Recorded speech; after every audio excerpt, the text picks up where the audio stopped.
Hello guys, कैसे हैं आप सब। मैं रोहित आरब पॉलिटेक्निक स्टडी में आप सभी का एक बार फिर से स्वागत करता हूं। साथ ही साथ आपका 5th सेमेस्टर कोर्स जो कि फ्री बैच है, आपको पता है स्टार्ट हो ही गया है और साथ में आपकी क्लासेस बहुत अच्छी चल रही होंगी, ऐसी मैं आप लोगों से उम्मीद करता हूं।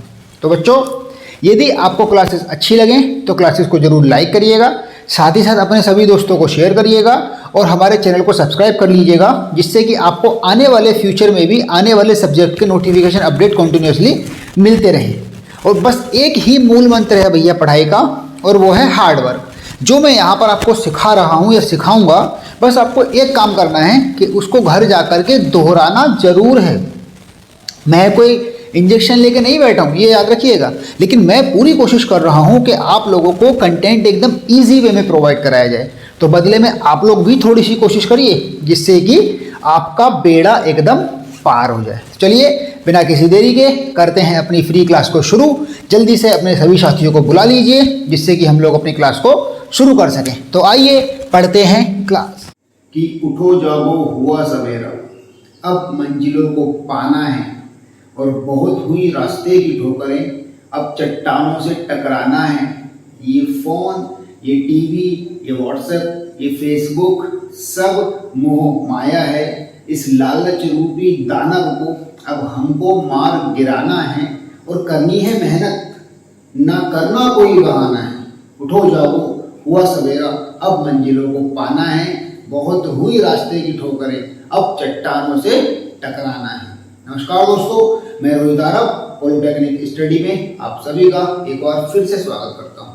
तो बच्चों, आज हम लोग स्टार्ट करने वाले हैं अपने इलेक्ट्रिकल मशीन सेकंड को। जैसा कि इलेक्ट्रिकल मशीन फर्स्ट हमारा पूरा कंप्लीटली निपट गया है, और आज उसी क्रम में आगे बढ़ते हुए हम लोग स्टार्ट कर रहे हैं इलेक्ट्रिकल मशीन सेकंड को।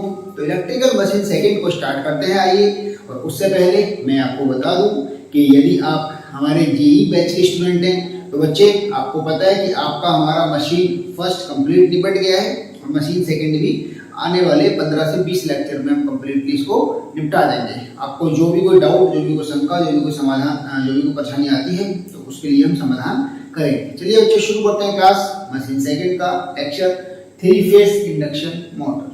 तो जैसा कि आपको पता है कि मशीन सेकंड में जब भी हम सबसे पहले पढ़ना शुरू करते हैं, तो सबसे पहले हम 3 फेज इंडक्शन मोटर को ही पढ़ना शुरू करते हैं। ऑब्वियस सी बात है, आप जो पास आउट हैं वो सब जानते हैं, और जो ऑलरेडी ऑन गोइंग है उनको भी पता है कि सबसे पहले जब मशीन में पढ़ा, मशीन स्लेव सेकंड का पार्ट ही ये कि 3 फेज इंडक्शन मोटर पढ़ते हैं। तो मैं लेकिन थोड़ा अलग हूँ, मैं आपको पता है अलग तरीके से पढ़ाता हूँ। 3 फेज इंडक्शन मोटर को पढ़ने से पहले हम वापस से उस चीज पर आते हैं अपनी, जो कि हमने मशीन फर्स्ट के स्टार्टिंग में पढ़ा था, जहां पर कि हम ये बताएंगे कि ये जो 3 फेज इंडक्शन मोटर आ गई, तो बेसिकली देखा जाए तो हमने मोटर में अभी तक केवल डीसी मोटर पढ़ा है, बाकी कुछ नहीं पढ़ा देखा जाए तो अभी तक। तो अब हम लोग जो पढ़ने वाले हैं, और आप जो वहां पर टाइप थे, एक टाइप था डीसी मोटर्स, एक टाइप था एसी मोटर्स। तो बेसिकली अगर देखा जाए तो हम अपने इस सब्जेक्ट जिसका नाम इलेक्ट्रिकल मशीन सेकंड है,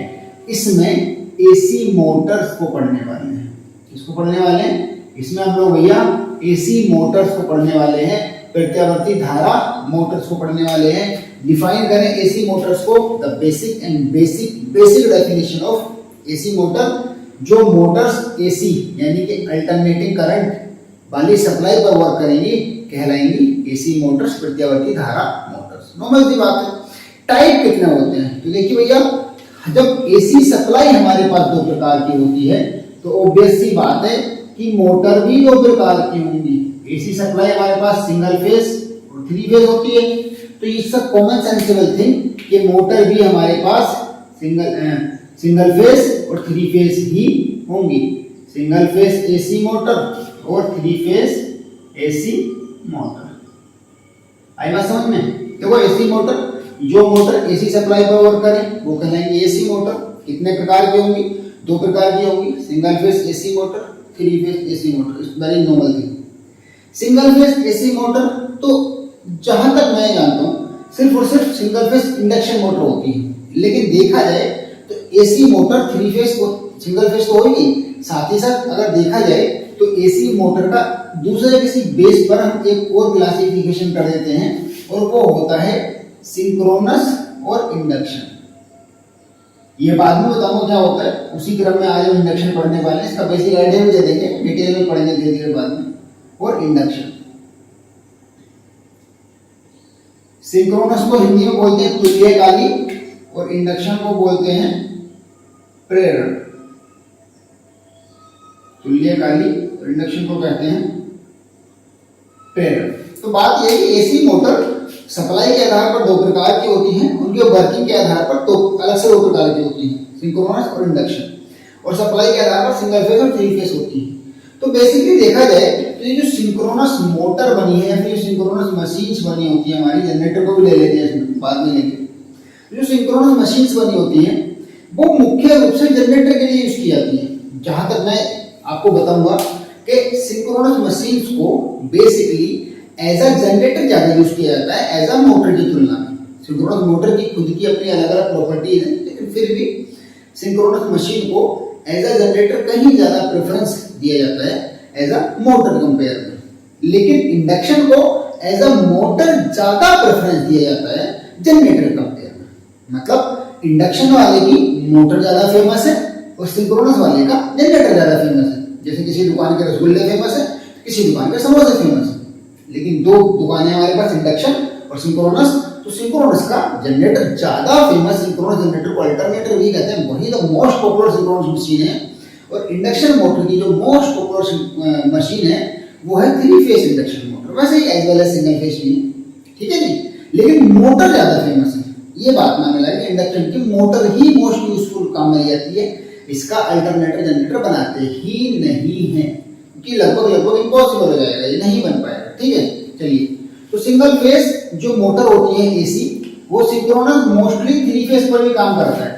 जो सिंक्रोनस होता है वो मुख्य रूप से थ्री फेज पर काम करता है, तो हम इसको सिंगल फेज में तुलेंगे नहीं। तो सिंगल फेज मोटर कौन सी हो जाएगी? केवल इंडक्शन मोटर हो जाएगी।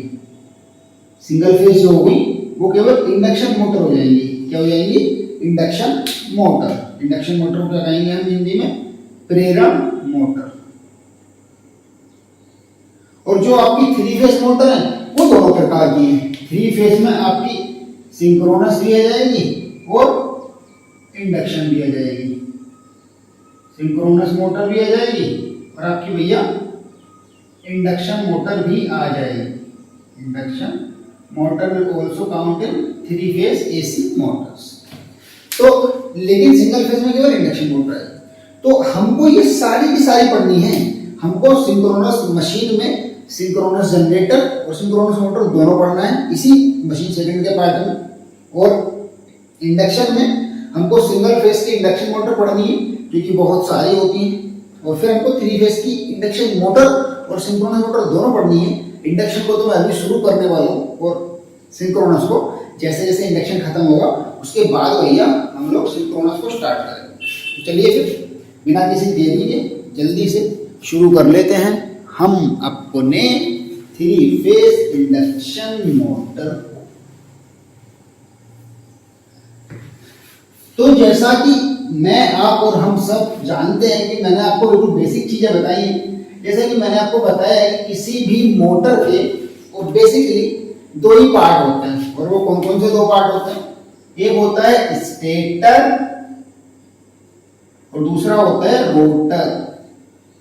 गलत तो नहीं करे, यही तो होता है। एक होता है स्टेटर, इसको हिंदी में भी स्टेटर ही लिख दे रहे हैं फिलहाल, और एक होता है रोटर, इसको हिंदी में घूर्णक बोलते हैं वैसे अगर आप चाहें तो बात बेसिकली ये है कि स्टेटर रोटर यहाँ भी है। तो मैंने आपको ये भी बताया था कि किसी भी मशीन को, किसी भी इंस्ट्रूमेंट को अगर आप समझना चाहते हो तो उसकी तीन बातें जान लो। कौन कौन सी? Basic introduction, basic introduction, construction और वर्किंग। चौथी अगर जाननी है तो उसके एप्लीकेशन भी जान लो। तो ये चार बातें अगर आप जान लेते हो तो आप किसी भी मशीन को बहुत अच्छे से समझ पाएंगे। जहां तक मैं मानता हूँ, जहां तक मैं जानता हूँ, बहुत अच्छे से आप उस मशीन को समझ जाएंगे। और ये फंडा मैंने हमेशा अपने पढ़ने में अप्लाई किया है, वही फंडा मैं आपके खुद के पढ़ने में अप्लाई करना चाहता हूँ। चलिए बात कर लेते हैं स्टेटर और रोटर। तो as all the motors, three phase induction motor के भी हमारे दो ही पार्ट होंगे, stator and the other one is rotor. Stator part वो पार्ट होता है जो स्टेशनरी रहता है, मतलब घूमेगा घूमेगा नहीं। रोटर पार्ट वो होता है जो एक शाफ्ट पर घूमता है। ऐसा नहीं है कि आपका मतलब ऐसे ही घूमने रहेगा, तो जो स्टेशनरी पार्ट और रोटेटरी पार्ट में थोड़ा थोड़ा डिफरेंस होता है। रोटेटरी पार्ट हमारा घूम रहा होता है, स्टेशनरी पार्ट हमारा स्थिर रहता है, स्थिर रहकर काम करता है। तो यदि आपको याद हो तो हमने डीसी मोटर में जो हम सप्लाई देते थे वो कहां देते थे? हम सप्लाई देते थे आर्मेचर पर। देखिए मैं वो बातें बता रहा हूं जो किसी नोट्स में नहीं मिलेंगी। डीसी मोटर में हम सप्लाई देते थे आर्मेचर पर, एसी मोटर में भी हम सप्लाई देंगे आर्मेचर पर, क्योंकि आर्मेचर ही उस पार्ट का नाम है जहां पर मोटर में सप्लाई दी जाती है। लेकिन अगर बेसिकली एग्जैक्ट पार्ट की बात करें तो वहां पर हम सप्लाई देते थे, डीसी मोटर में हम सप्लाई दे रहे थे रोटर पर ब्रश के थ्रू सप्लाई देते थे। लेकिन यहां जब हम आ गए हैं अपने इंडक्शन मोटर में, फिर एसी मोटर में, तो यहां हम सप्लाई रोटर पर ना देके यहां हम सप्लाई देते हैं अपने स्टेशनरी पार्ट पर। यानी कि अगर देखा जाए बेसिकली तो यहां आर्मेचर क्या है? यहां आर्मेचर बन जाएगा स्टेटर, और डीसी मोटर में आर्मेचर था रोटर। जय माता। ये दो बातें हमको पता लगी, बहुत बेसिक सी बातें वैसे, लेकिन कोई भी इसमें फर्क कर सकता है आपकी नॉलेज को चेक करने के लिए कि जरा बताओ थ्री फेज इंडक्शन मोटर में आर्मेचर क्या होता है।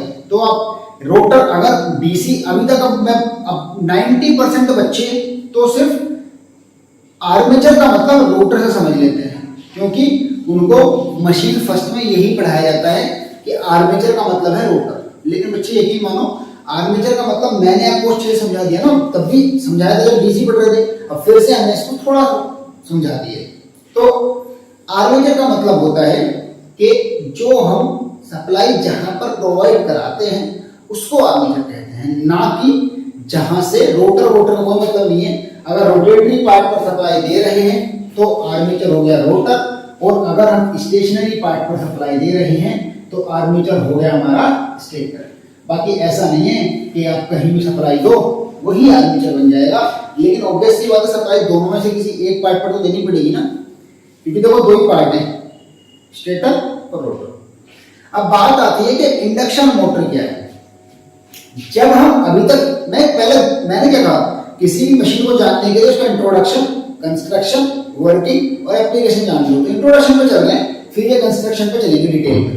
तो मान लीजिए कि अभी मान लीजिए कंफर्म हो भैया, अभी तक आपने जितनी भी मोटर पढ़ी, जो कि एक ही पढ़ी डीसी मोटर, तो आपने देखा होगा कि डीसी मोटर में हम किसी ना किसी प्रकार से रोटर और स्टेटर दोनों पर सप्लाई दे रहे थे, है कि नहीं। देखो अगर आपको याद हो तो वहां पर हम स्टेशनरी पार्ट में मैग्नेटिक फील्ड बनाने के लिए और रोटेटरी पार्ट को उसके अंदर रोटेट कराने के लिए हम दोनों ही पोर्शन पर सप्लाई प्रोवाइड करा रहे थे। मतलब रोटेटरी पार्ट पर अलग सप्लाई दे रहे थे और स्टेशनरी पार्ट पर हम लोग अपनी अलग सप्लाई दे रहे थे। लेकिन यही फर्क है इंडक्शन मोटर बाकी सारी मोटर से भिन्न क्यों हो जाती है, क्योंकि इंडक्शन मोटर को सिर्फ और सिर्फ आर्मेचर पर ही सप्लाई देनी पड़ती है। रोटर पर किसी भी प्रकार की कोई भी बाइंडिंग नहीं होती, क्योंकि रोटर पर जो सप्लाई जाती है वो म्यूचुअल इंडक्शन के कारण जाती है। इसके कारण जाती है, यानी कि मान लीजिए ये दो चीजें हैं, ये रहा भैया आपका आर्मेचर पार्ट, स्टेटर बोल दीजिए इसको फिलहाल के लिए, ये रहा आपका रोटर पार्ट। तो ये रोटेट करेगा और ये मैग्नेटिक फील्ड बनाएगा।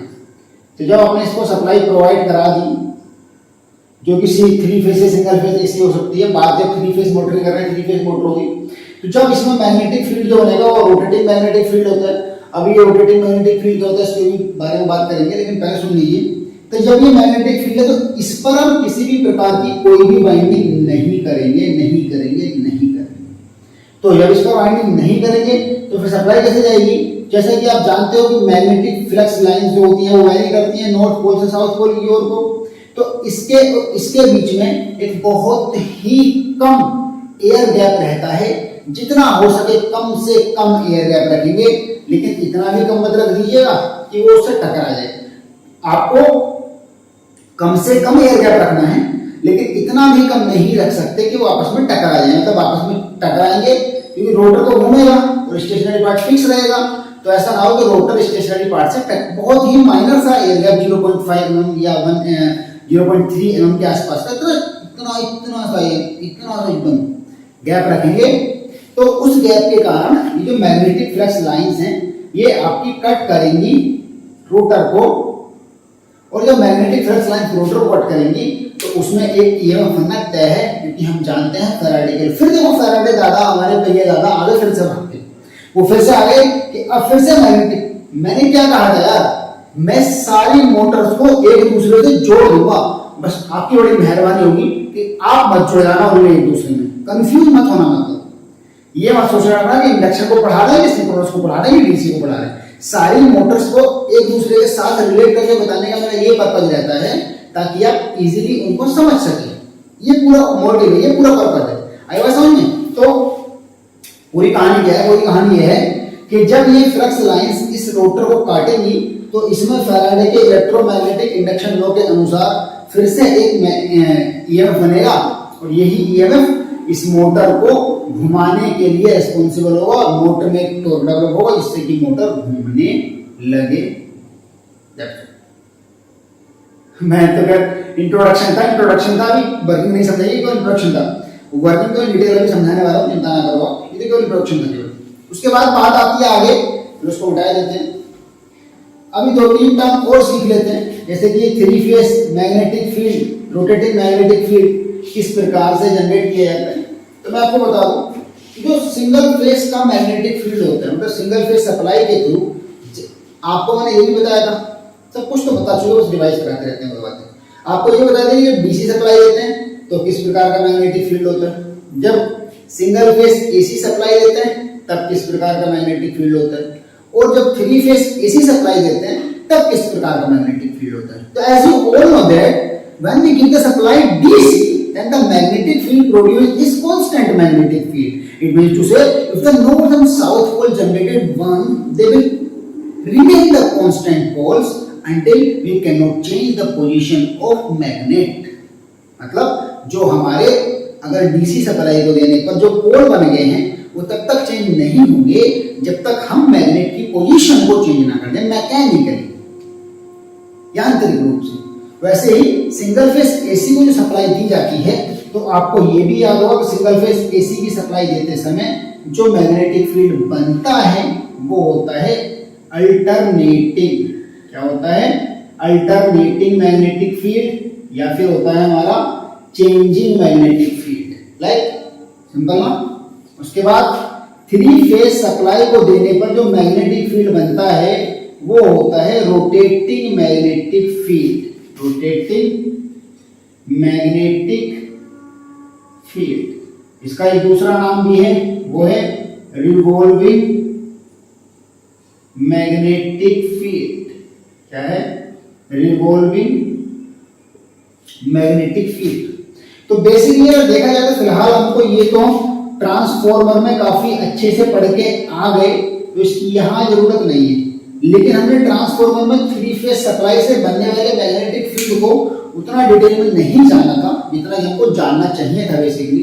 तो अब हम लोग 3 फेज मैग्नेटिक फील्ड को थोड़ा सा डिटेल में जानने की कोशिश करते हैं कि 3 फेज मैग्नेटिक फील्ड हमारा होता क्या है। तो मैं आपको याद दिलाऊं कि जब हम अल्टरनेटिंग मैग्नेटिक फील्ड का मतलब होता था कि उसमें नॉर्थ और साउथ पोल की पोजीशन अल्टरनेटली चेंज होती रहती थी। वो जो क्लास था हमारा पीटी उषा की अम्मा वाला, उसको आप देखोगे समझ में आ जाएगा कि जब हम सप्लाई देते हैं सिंगल फेज तो उसमें जो मैग्नेटिक फील्ड की पोजीशन है, मैग्नेटिक पोल की पोजीशन है, वो alternately according to the frequency के हिसाब से चेंज होती रहती है। लेकिन जब हम 3 फेज एसी सप्लाई प्रोवाइड, मैं एक थोड़ा कंस्ट्रक्शन के हिसाब से समझाने की कोशिश करता हूँ। लाइक ये कोई मोटर है हमारा और हम यहां पर 3 फेज एसी सप्लाई दे रहे हैं। 3 फेज एसी सप्लाई, तो जब हम 3 फेज एसी सप्लाई यहाँ पर प्रोवाइड कराएंगे तो होगा क्या, तो जो जैसे सिंगल फेज दिया, डीसी दिया, वैसे ही हम 3 फेज दे रहे हैं। तो इस 3 फेज एसी सप्लाई को देने पर जो मैग्नेटिक फील्ड यहां बनेगा वो एक फेज एक पोल बनाएगा, ऑब्वियस सी बात है। जो एक फेज है वो एक पोल बनाएगा, दूसरा फेज 2 पोल बनाते हैं। इस प्रकार से अपने अपने अलग अलग पोल्स क्रिएट करेंगे, लेकिन वो डिपेंड करता है कि हमने मशीन कितने पोल की बनाई हुई है। जैसे कि 2 पोल मशीन है, 4 पोल मशीन है, 8 पोल मशीन है। 2 के एक्सपोनेंट्स में मशीन के पोल बनाए जाते हैं, जैसे कि 2 की पावर 3, 2 की पावर 4, ऐसा करके 2 के एक्सपोनेंट में मशीन के पोल मोस्टली 2 के एक्सपोनेंट में बनाते हैं। तो जब मान लीजिए कि 3 फेज एसी सप्लाई को जब हम प्रोवाइड कराएंगे स्टेटर पर, तो जो मैग्नेटिक फील्ड है वो रोटेटिंग नेचर का बनता है। किसका बनता है? रोटेटिंग नेचर का बनता है। अब ये रोटेटिंग नेचर क्या है? रोटेटिंग नेचर ये है कि मान लीजिए कि एक पोल के मैग्नेटिक पोल्स N और S हैं, एक मैग्नेटिक फील्ड की, इतने हिस्से में हमारा एक मैग्नेटिक फील्ड काम कर रहा है। दूसरे वाले मैग्नेटिक फील्ड के जो पोल्स हैं वो ये वाले N और S हैं। तो हमने मान लिया कि ये जो हमारी मशीन थी वो हमारी 4 पोल मशीन हो गई। ऐसे ही हम अपने अपने चेंज कर सकते हैं, अलग अलग रैपिडली हमको कितने पोल से बढ़ा सकते हैं। तो ये हमारी 4 पोल मशीन हो गई, ऐसा मान लेते हैं, नॉर्थ और साउथ, साउथ और नॉर्थ, ऐसे करके आएंगे। तो अब होगा क्या कि ये एक स्पीड से घूमेंगे पोल, मतलब रिवॉल्व करेंगे एक फिक्स कांस्टेंट एरिया में। जैसे कि ये वो कांस्टेंट एरिया है जिसमें ये पोल इस तरीके से इस डायरेक्शन में घूमना स्टार्ट करेंगे, या फिर इस डायरेक्शन में वो देखेंगे, है ना, क्लॉकवाइज डायरेक्शन में घूमते हुए बेसिकली देखा जाए। होगा क्या कि घूमने का मतलब ये वाला पोल यहाँ पर शिफ्ट हो जाएगा, यहाँ पर ये इस S की जगह ये वाला S आ जाएगा और ये N यहाँ पर आ जाएगा। वैसे ही ये वाला N यहाँ पर पहुंच जाएगा और ये वाला S यहाँ N की जगह पहुंच जाएगा, ऐसे करके। ठीक वैसे ही यही क्रम चलता रहेगा, यही क्रम आपका दौड़ता रहेगा, NS, और ये जिस स्पीड से घूम रहे होते हैं उसको कहा जाता है सिंक्रोनस स्पीड, तुल्यकालिक गति। जिस स्पीड से आपका रोटेटिंग मैग्नेटिक फील्ड रोटेट करता है उसको कहते हैं सिंक्रोनस स्पीड या फिर तुल्यकालिक गति। और उस स्पीड का जो फॉर्मूला होता है वो मैं आपको लिख देता हूं। सिंक्रोनस स्पीड का या फिर रोटेटिंग मैग्नेटिक फील्ड निकालने की स्पीड का फॉर्मूला होता है ये ns, synchronous speed 120 f frequency है, फ्रीक्वेंसी मतलब आवृत्ति है, और p यहां पर नंबर ऑफ पोल्स है, यानी कि पोलों की संख्या है p। कि कितने पोल थे, 4 पोल थे कि 2 पोल थे कि 1 पोल था कि कितने, 1 पोल तो हो नहीं सकता, कम से कम तो 2 पोल मशीन बनानी पड़ेगी ना, नॉर्थ और साउथ, कम से कम 2 पोल मशीन तो कंपलसरी बनानी पड़ेगी, तो 1 पोल कभी नहीं हो सकता। तो इसीलिए कितने पोल थे वो नंबर ऑफ पोल्स p है, f फ्रीक्वेंसी है, और ns is the speed of rotating magnetic field which is known as synchronous speed, means to say तुल्यकाली गति के नाम से जाना जाता है। चलिए, आई होप कि आपको समझ में आया होगा कि ये कहानी है क्या इसकी, और हम लोगों ने अपना बेसिक जान लिया कि भैया 3 फेज इंडक्शन मोटर का बेसिक क्या होता है, ये हम लोगों ने जान लिया। चलिए अब बढ़ते हैं इसके कंस्ट्रक्शन की तरफ, और आपको मैं 3 फेज इंडक्शन मोटर के थोड़े इमेजेस के थ्रू दिखाने की कोशिश करूंगा कि 3 फेज इंडक्शन मोटर बेसिकली हमारा होता कैसा है। मैं इमेजेस के थ्रू दिखाने की कोशिश करूंगा आपको कि 3 फेज इंडक्शन मोटर हमारा होगा कैसा। तो फिलहाल तो आप ये समझिए कि किसी भी मोटर के 3 फेज इंडक्शन मोटर के 2 पार्ट होंगे, रोटर और स्टेटर। स्टेटर के भी इसमें कुछ भाग रहते हैं, जैसा कि डीसी मोटर में था स्टेटर के वहां पर भी कुछ भाग थे, वैसे ही एसी मोटर में भी है कि स्टेटर के यहाँ पर भी कुछ भाग रहेंगे। और वो क्या क्या भाग रहेंगे, स्टेटर के क्या क्या पार्ट रहेंगे, आइए उन पार्ट्स के बारे में जान लेते हैं। तो जैसा कि आपको पता है, सबसे पहले जो स्टेटर का पार्ट रहेगा वो रहेगा आपका स्टेटर कोर, या फिर इसको स्टेटर फ्रेम भी कंसीडर कर सकते हैं। स्टेटर फ्रेम ज्यादा पहले, स्टेटर फ्रेम या फिर कोर एक ही बात है। उसके बाद जो रहेगा वो रहेगा आपका स्टेटर स्लॉट या फिर स्टेटर वाइंडिंग, देखो सीधा तो फर्क नहीं पड़ रहा, स्टेटर स्लॉट और फिर स्टेटर वाइंडिंग।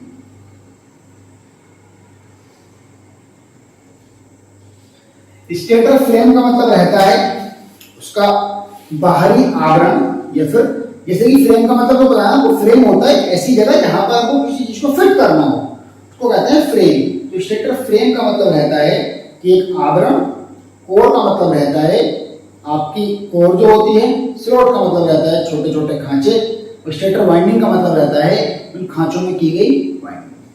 ठीक, चलिए मैं आपको स्टेटर का एक अच्छा सा पिक दिखा देता हूं कि स्टेटर का जो पिक है वो क्या है। चलिए जल्दी से, तो आप अभी यहां पर देखेंगे स्टेटर कुछ ऐसा दिखता है। ये आप देख पा रहे हो कि इसमें आपके ये जो बाहर का फ्रेम बना है, बाहर का हिस्सा बना है, ये फ्रेम है। उसके बाद हमारे है कोर, यानी कि छोटी छोटी लैमिनेटेड पत्तियों के थ्रू बनाई गई वो है कोर। छोटे छोटे खाने आपको दिख रहे हैं, ये है स्लॉट्स। और उसके बाद ये हम इनमें तार लगा देंगे तो वो हो जाएगी बाइंडिंग। इस प्रकार से हमने स्टेटर के अपने सारे पार्ट्स को देख लिया, समझ लिया और जान लिया। अब आते हैं रोटर के पार्ट पर। तो बेसिकली देखा जाए तो रोटर हमारे दो प्रकार के होते हैं और उन दोनों के अलग अलग पार्ट्स भी होंगे, ऑब्वियस सी बात है। लेकिन देखिए रोटर पर कोई बाइंडिंग तो होती नहीं है यहाँ पर। ये अच्छी बात है कि यहाँ पर इंडक्शन मोटर में रोटर पर कोई बाइंडिंग नहीं होती। बाइंडिंग नहीं होती तो उसमें होता क्या है, उसमें होता यह है कि कोर होती है और उस कोर में कुछ कंडक्टर बार्स को रख दिया जाता है कि उस कोर में कुछ चालक छड़ों को रख दिया जाता है। और उन चालक छड़ों में ही, तो ये तो कॉमन सेंस की बात है कि जब म्यूचुअल फ्लक्स के थ्रू हम म्यूचुअल इंडक्शन के थ्रू दूसरे वाले पर ईएमएफ जनरेट कराएंगे, तो ये तो कॉमन सेंस की बात है कि उसमें कुछ ना कुछ तो होना चाहिए कंडक्टिंग मटेरियल। तो जो कंडक्टिंग मटेरियल है वो यही होता है कि उसमें जो है कंडक्टर बार्स को रख दिया, धातु धातु की चालक छोरों को रख दिया जाता है स्टेटर में। देखो ऐसा हो सकता है कि लोहे में करंट फ्लो कराने, लोहे में तो रेजिस्टेंस इतना ज्यादा है कि हो नहीं पाएगा, इसलिए जब हमको करंट फ्लो कराना ही है तो उसमें तो हो गई, ये तो ऑब्वियस सी बात है, उसमें तो हो गई, कंडक्टर बार्स भी रखनी पड़ेगी। तो रोटर में कंडक्टर बार्स को रखा जाता है कोर के अंदर, नॉर्मल सी बात है।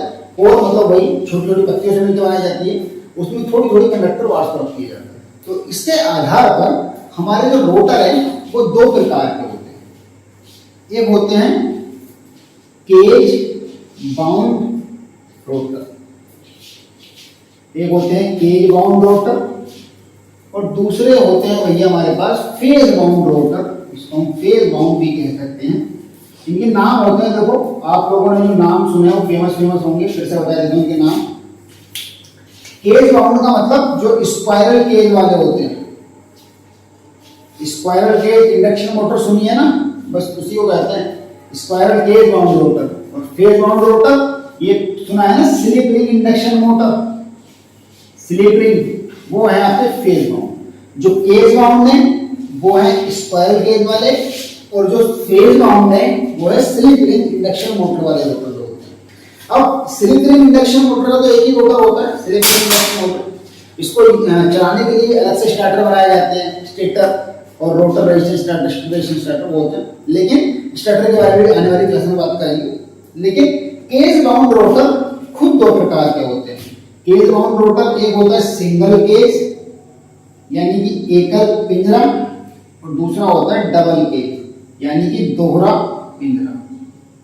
एक होता है सिंगल केज यानी कि एकल पिंजरा, एक होता है डबल केज यानी कि दोहरा केंद्र। ठीक, तो सिंगल केज जो होते हैं वो अलग प्रकार की मोटर में यूज किए जाते हैं, डबल केज जो होते हैं वो अलग प्रकार की मोटर में यूज किए जाते हैं। जो सिंगल केज इंडक्शन मोटर होती है 3 फेज वाली, वो डबल केज वाली बहुत ज्यादा हैवी लोड पर यूज करते हैं, और single cage normal heavy load तक कर सकते हैं। बहुत ज्यादा हैवी लोड है तो वहां पर हमको double cage induction motor use करनी पड़ती है। बात आती है स्लिप रिंग इंडक्शन मोटर की, तो जो हमारी स्लिप रिंग इंडक्शन मोटर है वो भी बेसिकली हैवी लोड पर यूज की जाती है, और इन सबके स्टार्टर्स भी इनके अलग अलग आते हैं, आप चिंता मत करिए, वो सब हम आपको समझाएंगे बाद में। चलिए मैं आपको इन दोनों को भी एक बार दिखाई देता हूं कि ये स्लिप रिंग इंडक्शन मोटर है और ये हमारा phase bound cage bound rotor है। तो ऊपर देखिए वो हमारा स्पाइरल केस का रोटर है, इसमें पिंजरा टाइप का बना हुआ आ रहा है। नीचे देखिए ये हमारा स्लिप रिंग इंडक्शन मोटर है, इसमें बाहर को रिंग्स बनी हुई है कुछ। ठीक है, रोटर की बात कर रहे हैं, केवल रोटर की बात कर रहे हैं, पूरी मोटर की बात नहीं कर रहे हैं। आपको आई होप ये साफ साफ दिख रहा होगा, एकदम क्लियर दिख रहा होगा कि जो हमारा रोटर है उसकी बात कर रहे हैं हम यहाँ पर, पूरी मोटर की बात नहीं कर रहे हैं। आप ये मत सोचिएगा पूरी मोटर की बात कर रहे हैं सर, अभी तो सर केवल और केवल यहाँ पर रोटर की बात कर रहे हैं। तो चलिए कंस्ट्रक्शन हम लोगों ने सीख लिया, अब हम जल्दी से थोड़ा सा इसका वर्किंग भी जान लेते हैं। वैसे तो ऑलरेडी इसका वर्किंग बताया जा चुका है तुम्हें, फिर भी थोड़ी सी वर्किंग हम लोग इसकी जान लेते हैं कि वर्किंग किस प्रकार से होती है 3 फेज इंडक्शन मोटर। तो 3 फेज इंडक्शन मोटर की जो वर्किंग होती है, इसको हिंदी में कार्यविधि कहते हैं, वो क्या होती है मैक्सिमम 5 मिनट में जानते हैं। वर्किंग यानी कि कार्यविधि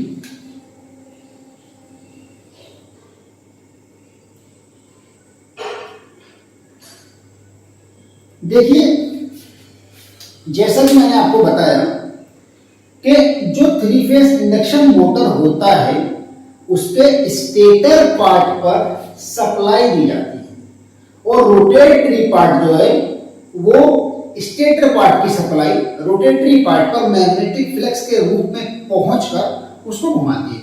तो एक छोटा सा डायग्राम बनाने की कोशिश करते हैं, क्योंकि ड्राइंग बहुत गंदी है, इस वजह से मुझे बड़ी दिक्कत होती है डायग्राम बनाने में। इतनी गंदी ड्राइंग पर कौन डायग्राम बनाए, ठीक है जी। तो ऐसे करके मान लीजिए ये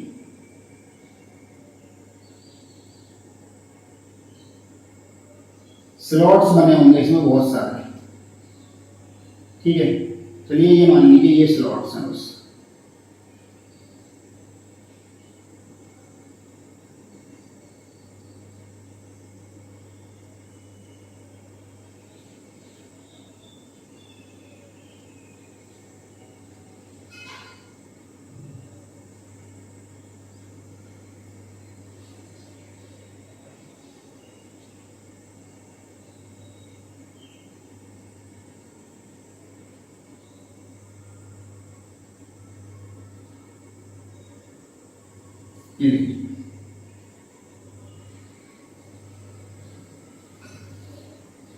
ये यहाँ पर इसमें स्लॉट्स बन गए हैं, और इसमें हम 3 फेज सप्लाई प्रोवाइड कराएंगे, 3 फेज एसी सप्लाई प्रोवाइड कराएंगे। और ये हमारा जो इंटरनली एक रोटर भी बनाए देते हैं, इसमें माइनर सा एयर गैप रखना है, ये लीजिए, ये हमने एक रोटर भी बना दिया।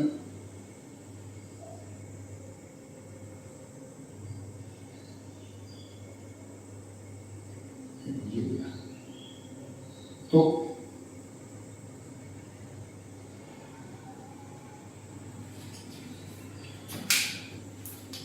देखिए मैं पहले बता देता हूँ, ड्राइंग मेरी बहुत ही गंदी है, इसलिए ड्राइंग पर मत जाना बस, बाकी चाहे कहीं पर भी चले जाना ठीक है। तो मैं आपको उसके बाद वर्किंग समझाने की कोशिश कर रहा हूँ। ये योग है, ये स्टेटर कोर वगैरह है, इनमें सब में बाइंडिंग की गई है, सब में इनमें कंडक्टर्स लगे हुए हैं। ये लीजिए कंडक्टर लगा दिया हमने,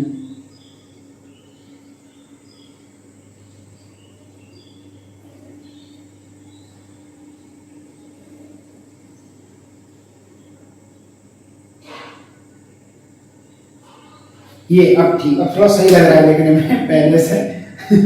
क्या करें, ड्राइंग बहुत गंदी है इसलिए आपको डायग्राम दिखाता हूँ, बनाता कम हूँ। तो कहानी क्या है कि जब हम इस पर 3 फेज एसी सप्लाई देंगे तो इसमें जो मैग्नेटिक फील्ड बनेगा वो रोटेटिंग मैग्नेटिक फील्ड ही बनेगा, जैसे कि अभी बात हुई थी हम लोग की। तो इसमें जो मैग्नेटिक फील्ड बनेगा वो बनेगा rotating magnetic field. Rotating magnetic field एक स्पीड से रोटेट करेगा, और जब वो एक स्पीड से रोटेट कर रहा है, साथ ही साथ जो मान लीजिए कि इतने हिस्से में हमारा एक पोल बने हैं, इतने हिस्से में हमारे एक पोल बने, 2 पोल बने, एक मैग्नेटिक फील्ड बने, तो वो कहीं ना कहीं इसको कट कर रहा होगा ना, इस रोटर को, उसकी फ्लक्स लाइन जो है वो कट कर रही होंगी। तो जब वो रोटर को फ्लक्स लाइन से कट कर रही है और इसमें एक कंडक्टर बार्स भी लगी हुई है, तो जैसा कि ट्रांसफॉर्मर का वर्किंग प्रिंसिपल था, डिट्टो सेम जो ट्रांसफॉर्मर का वर्किंग प्रिंसिपल था, उसी वर्किंग प्रिंसिपल से इसकी सेकेंडरी वाइंडिंग यानी कि इसके रोटर पर सप्लाई पहुंच जाएगी। अब इसको ऐसे कंसीडर करो कि ये ट्रांसफॉर्मर की प्राइमरी वाइंडिंग है और ये ट्रांसफॉर्मर की सेकेंडरी वाइंडिंग है। हमने ट्रांसफॉर्मर की प्राइमरी वाइंडिंग पर सप्लाई दी है और सेकेंडरी वाइंडिंग पर सप्लाई ऑटोमेटिकली म्यूचुअल फ्लक्स यानी कि इंडक्शन के थ्रू पहुंच जाती है। जब ये फ्लक्स लाइन इसको कट करेंगी तो फैराडे कहेंगे कि इसमें एक फोर्स उत्पन्न करिए, और वो फोर्स या फिर वो जो ईएमएफ होगा वो इस मोटर को घुमाने का प्रयास करेगा, और जिससे कि मोटर में टॉर्क डेवलप होगा और मोटर हमारी घूमने लगेगी। लेकिन ऐसा कभी भी नहीं होता कि जिस स्पीड से हमारा मैग्नेटिक फील्ड रोटेट कर रहा है उसी स्पीड से हमारे रोटर रोटेट करने लगे, यानी कि रोटर की स्पीड जो होती है वो हमेशा हमेशा और हमेशा कम होती है सिंक्रोनस स्पीड या फिर स्टेटर में प्रोड्यूस हुए मैग्नेटिक फील्ड की स्पीड से। यदि ये दोनों चीजें इक्वल हो जाएंगी, ये दोनों चीजें इक्वल हो जाएंगी तो इन दोनों के बीच में मैग्नेटिक लॉकिंग हो जाएगी और मोटर घूमना बंद कर देगी। ऐसा क्वेश्चन आ जाता है कई बार कि क्या होगा यदि NR और NS इक्वल हो जाएं। NR का मतलब होता है speed of rotor in 3 phase induction motor और NS का मतलब होता है स्पीड ऑफ स्टेटर। नहीं, इस दोस्तों NS को आप सिंक्रोनस स्पीड कहो या फिर आप NS को कहिए the speed of magnetic field produced in stator. Stator में उत्पन्न होने वाले मैग्नेटिक फील्ड की स्पीड जो होती है। तो यदि NR और NS इक्वल हो जाते हैं तो मैग्नेटिक लॉकिंग होने की वजह से मोटर धीरे धीरे करके रुक जाएगी और मोटर वर्क नहीं करेगी। इसीलिए NR हमेशा NS से थोड़ा ना थोड़ा कम होता है, और इसी डिफरेंस को द डिफरेंस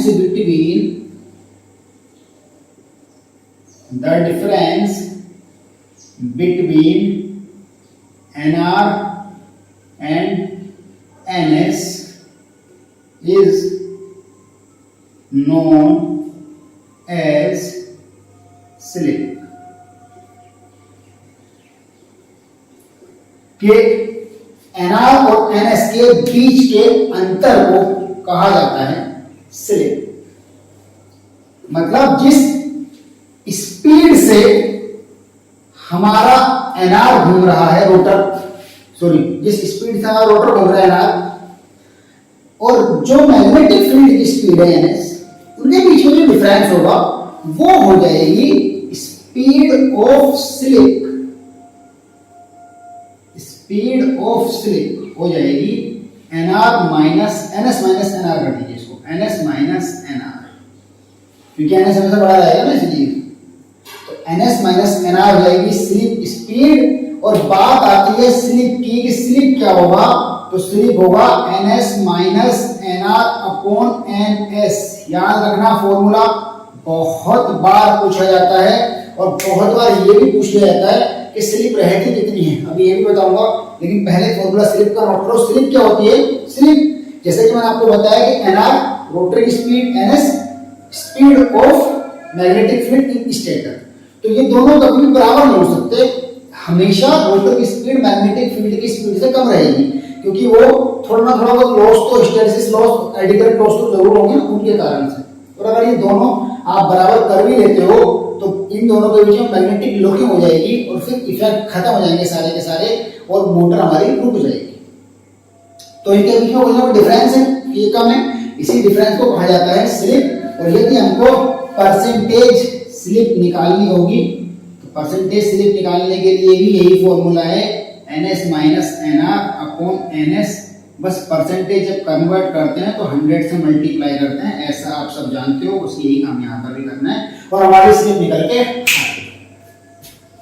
ये कहानी थी। बस मैं उम्मीद कर रहा हूँ कि आप लोगों को पूरा समझ में आ रहा होगा। नोट कर लेना सारी की सारी बातें, उसके बाद नोट्स आपको बहुत जल्दी सेंड कर दूंगा मशीन के, और इतना आज ही सेंड कर दूँ सारे के सारे नोट्स आपको, मशीन के कंप्लीट नोट आपको सेंड कर दूंगा, ठीक है। अब बात आती है स्लिप रहती कितनी है। तो स्लिप बजाय समय बर्बादी नहीं कर रहे हैं, काफी देर का अच्छा हो गया है। तो जो स्लिप रहती है वो स्लिप हमारी 5% रहती है बड़ी मोटर्स के लिए, बड़ी मोटर्स में ज्यादा लॉस, हैवी मोटर तो लॉस भी ज्यादा होगा, तो बड़ी मोटर्स के लिए 5% से कम ही स्लिप रहती है और छोटी मोटर्स के लिए 2% से भी कम स्लिप रहती है। कभी कभी तो स्लिप पॉइंट में आती है ज्यादा छोटी मोटर्स के लिए तो स्लिप पॉइंट में आती है हमारे, जैसे कि 0.5%, 1%, 1.5% ऐसे करके आते हैं, बहुत कम। छोटी मोटर्स के लिए लेस देन 2%, बड़ी मोटर्स के लिए लेस देन 5% स्लिप रहती है। भैया नोट कर लीजिएगा, बाकी तो खैर इसकी स्लिप हम कभी भी निकाल सकते हैं फॉर्मूला के थ्रू। NS और NR का फॉर्मूला भी वही रहेगा, टेंशन मत लीजिएगा। NR का फॉर्मूला भी 120F/P ही रहेगा, लेकिन ऐसा करना नहीं होता है हमको, इसकी जरूरत नहीं पड़ती हमको। यहां से अगर देखा जाए तो स्लिप को हम S से रिप्रेजेंट करते हैं, S से, तो NR हम यहां से निकालते हैं, इस NS की मल्टीप्लाई करो यहां से और फिर इस NS को माइनस कर दो। तो अगर देखा जाए बेसिकली तो यदि हमको NR निकालना पड़ेगा तो कैसे निकालेंगे, S into NS equals to NS minus NR।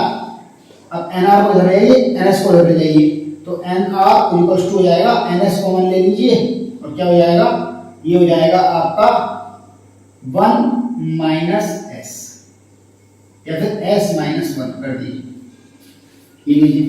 तो इस यहां से हम लोग निकालते हैं अपनी रोटर की speed in terms of synchronous speed, क्योंकि हमको जो है मैग्नेटिक फील्ड की स्पीड तो निकालना आसान रहेगा ना, क्योंकि हमको कोर्स वगैरह का सारा पता है, लेकिन रोटर की स्पीड निकालना थोड़ा मुश्किल है, तो वो इस लिहाज से इस बेस पर निकालते हैं।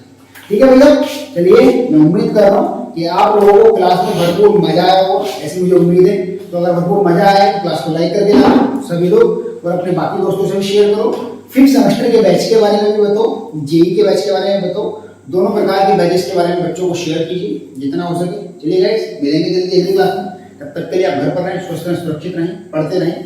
कोई भी डाउट है मार्क करें, साथ ही साथ हमसे पूछें। पढ़ना जरूरी है, सब कुछ करो लेकिन पढ़ाई करो। Thank you so much.